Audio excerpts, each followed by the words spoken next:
मध्ये सांगलीच्या जागेवरून निर्माण झालेला तिढा काही संपता संपत नाहीये। या तिढ्याच्या पार्श्वभूमीवर विशाल पाटील काय भूमिका घेतात याची उत्सुकता होती।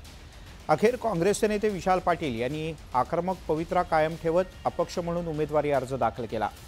यावर स्थानिक काँग्रेस नेत्यांची बैठक घेत त्यांनी आपला विशाल पाटील यांना पाठिंबा असल्याचं सांगितलं आणि एक प्रकारे बंडखोरीला पाठबळ दिलं।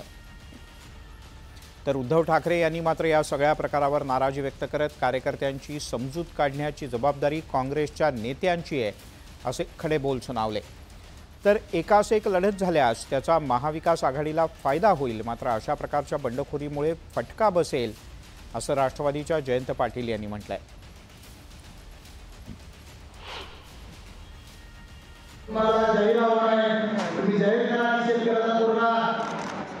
लोकसेवेच्या उमेदवारासाठी लायक नाही, तुझ्या पाठीमागून काय करणार नाही, तुझ्या पाठीमागून कोण आमदार नव्हतं, खासदार नव्हतं, ते तुम्ही जाहीर करावं, तुम्ही म्हणतात त्या गोष्टी करायची मला जाहीर आहे। जिल्ह्यामधल्या कार्यकर्त्यांचे आणि नेत्यांचं एकमत त्याच्या नावावर होत असताना मात्र वरिष्ठ पातळीवरून कुरघोड्या करून आम्हाला या पक्षाच्या तिकिटापासून वंचित ठेवण्याचं काम या जिल्ह्यातले काही नेते करत आहेत। त्यांना योग्यरित्या लोकांनी उत्तर देण्याचं ठरवलेलं आहे।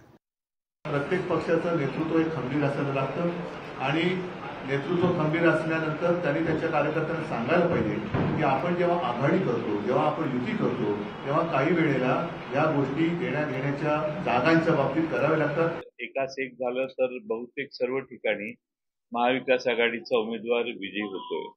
सांगलीला देखील असं व्हायला पाहिजे असं आजही माझं मत आहे। तिकडे कोल्हापुरात